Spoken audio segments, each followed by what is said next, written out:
All right, Cody. You're one in the books back home, right? Yep. How was the first year, International Development Academy? Working with those kids, what was that like? I liked it a lot, actually. It actually made me hold myself accountable a lot more as a coach. We had to train hard to set the example for these guys, and I had to really focus on my technique.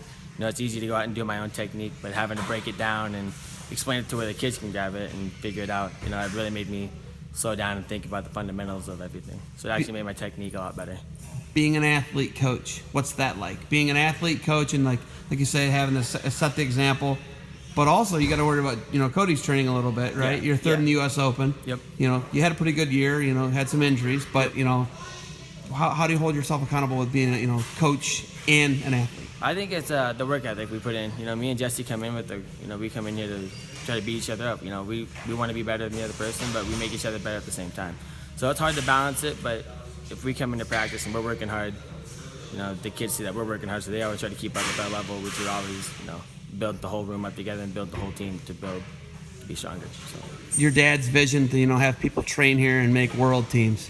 I don't think I saw it that way. I was like, man, I don't know if you can do what you need to do. Yeah. I think Jesse proved me wrong, right? Yeah, Jesse did really well. He made a whole lifestyle change. It was hard for him to where he was at, and he made the progression to get to where he's at now. It's good to see him back on top where he belongs, and I'm happy to be a part of that journey with him. Next step is get him through Worlds now and bring back some hardware from there, and then look at 2020 for both of us being on the team.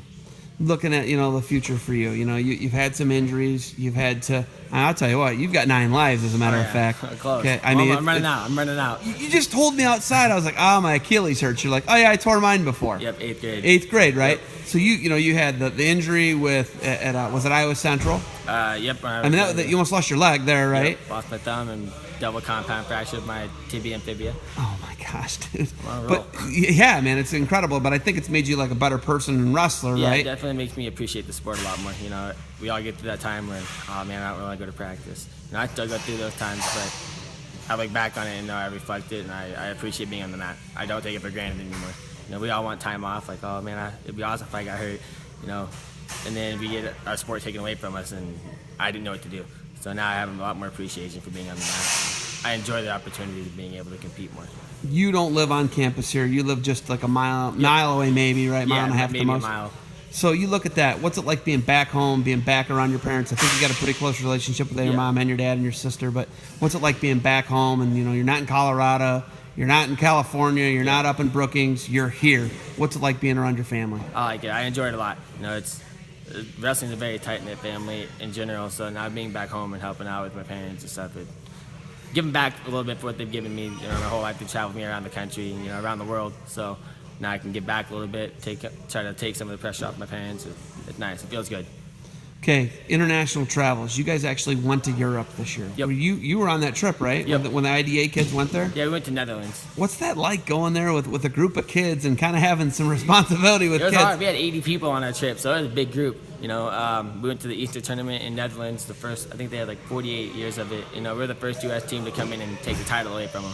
So now we're going back again next year and getting it taken care of again to take care of business. But it was hard, but it was a good experience for the kids. I didn't get to go around the world at that age. So, going able to witness that and being able with them to kind of show them how the world works makes us appreciate what we have here. They didn't have the best wrestling. They were working out in a 1-mat facility, and we have, 4 with the potential to get a new room with 6 mats. So I think they appreciated the trip. It actually made them kind of appreciate home a little more too. How excited are you for the potential new expansion? I'm excited. That new wrestling will be sweet. Hopefully we can get some more guys out here. We're talking to some more senior guys, trying to get them out here. We're trying to be the next, kind of like the next OTC. So. What do you think about certain people in the media kind of slighting Greco? How does that make you feel? It is what it is. It just, I don't know. People say it's all half wrestling, but our hand fights better. It's a lot different, and it's a lot harder for people to understand if they've never done it when they're young. It's a lot different than being able to go out and grab legs and get to our attacks and roll around. In Greco, it's all about your upper body and being able to create angles, which I think it helps you more in folk style and freestyle. People just don't understand it, and until people get to that, when people can start to figure it out and put the same investment into folk style and freestyle that they do in the Greco, then I think we'll see our sport grow a lot. All right, Nate's about to come in here and start Tomasello's about to start the session.